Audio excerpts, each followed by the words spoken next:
अल्लाह ताला फरमाते हैं सूरह नमल में, सूरह नंबर 27 आयत नंबर 17 और 18 में, सुलेमान अलैहिस्सलाम के आगे उनकी फौज थी, जिनकी, इंसानों की और परिंदे की। और जब वो चूटी की वादी की तरफ जा रहे थे, एक चूटी कहती है दूसरे चूटियों से कि आप अपने बिल में चले जाओ, वरना सुलेमान अलैहिस्सलाम अनजाने में हमें कुचल लेंगे। लोग कहेंगे कैसी किताब है ये कुरान मजीद, चूटी आपस में बात कर रहे हैं, ये तो परियों वाली कहानी है कुरान मजीद, चूटी आपस में बात करती है। आज साइंस ये कहता है कि कोई भी जानवर, कोई भी इंसेक्ट जो इंसान के सबसे करीब है बिहेवियर में, जिस तरीके से जिंदगी बसर की जाती है, वो है चींटी।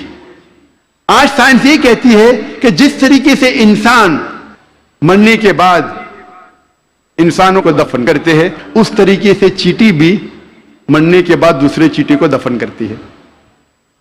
जिस तरीके से दे सोफिस्टिकेटेड लेबर, चींटी के पास भी जब वो काम करते हैं, मैनेजर है, सुपरवाइजर है, फोरमैन है, वर्कर है, चींटी अक्सर मिलकर बात करती है।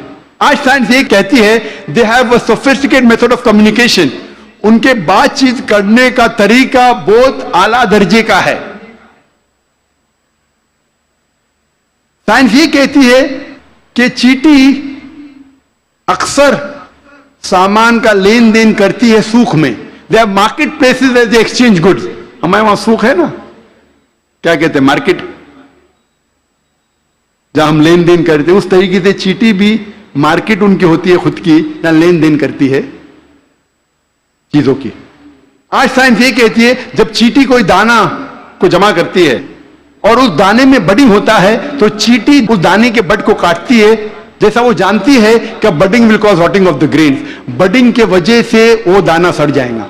और अगर वो दाना भीग जाता है बारिश में, चींटी उस दाने को सूरज की रोशनी में ले आती है सुखाने के लिए, फिर वापस ले जाती है। हम अक्सर देखते हैं चींटियां दाने को लेके जा रही, कहां लेके जा रही है, सुखाने के लिए, फिर से वापस ले जाती है जमा करने के लिए। जैसा वो जानती है कि humidity will cause rotting of the grain, वो जानती है कि पानी के जरिए ये दाना सड़ जाएगा, वो लेके आती है सुखाने के लिए सूरज की रोशनी में। कुरान मजीद चींटी के बारे में जिक्र करता है 1400 साल पहले। अब हम जिक्र करेंगे मेडिसिन के बारे में, टिप के बारे में। और अल्लाह ताला फरमाते हैं सूरह नहल में सूरह नंबर 16 आयत नंबर 68 और 69 में, वर्स 68 और 69 में, कि अल्लाह सुब्हाना व तआला ने आपको पीने की चीज दी है जो शहद की मक्खी के बदन से निकलता है, जिसमें इंसानों के लिए शिफा है। हम पहले ये नहीं जानते थे कि शहद की मक्खी के बदन से मिलता है शहद, वो तो हाल में जानने लगे हम 200 साल पहले, 300 साल पहले। और लिखा है इस शहद में इंसानों के लिए शिफा है। आज हम जानते हैं that honey is rich in fructose and vitamin के, फ्रुक्टोज और विटामिन के में रिच है। और आप ये भी जानते हैं कि हनी में माइल्ड एंटीसेप्टिक प्रॉपर्टी है। इसीलिए वर्ल्ड वॉर 2 में रूस के सोल्जर्स, रशियन सोल्जर्स जब जख्म होता था, वो जख्म पे लगाते थे शहद,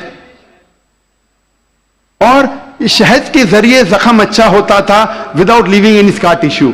और क्योंकि शहद में डेंसिटी है, गाढ़ा है, उसके वजह से बैक्टीरिया और फंगस उस जख्म में नहीं उगता था।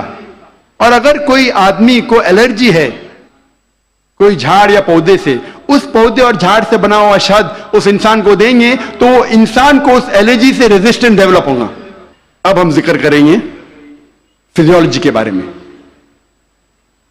कुरान मजीद 600 साल नाजिल होने के बाद इब्न नफीस ने हमें बताया ब्लड सर्कुलेशन के बारे में, किस तरीके से खून रगों में दौड़ता है। 400 साल इब्न नफीस के बाद विलियम हार्वी ने दुनिया में मशहूर किया। हम हमारे स्कूल में विलियम हार्वी के बारे में पढ़ते हैं, विलियम हार्वी ने हमें ब्लड सर्कुलेशन सिखाया। इब्न नफीस के बारे में कोई नहीं पढ़ता। इब्न नफीस ने विलियम हार्वी के 400 साल पहले जिक्र किया ब्लड सर्कुलेशन के बारे में, और उसके 600 साल पहले कुरान में इसका जिक्र है।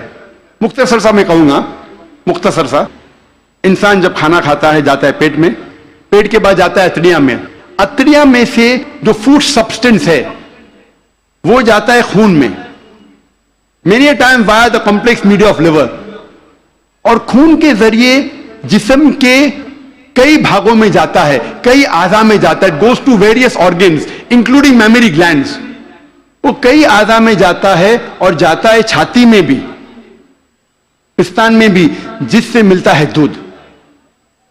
मुख्तसर कुरान मजीद में ब्लड सर्कुलेशन और प्रोडक्शन ऑफ मिल्क के बारे में कहा गया है सूरह नहल में सूरह नंबर 16 आयत नंबर 66 में, आयत नंबर 66 अल्लाह ताला फरमाते हैं कि मेश्वर में, कैटल में, भेड़ बकरी गाय बैल, इनमें आपके लिए निशानी है और इनके बदन में से आपको मिलता है पीने के लिए दूध, जो आता है इंटेस्टाइन के कॉन्स्टिट्यूएंट्स और खून के दरमियान से, जो आपके लिए अच्छी चीज है।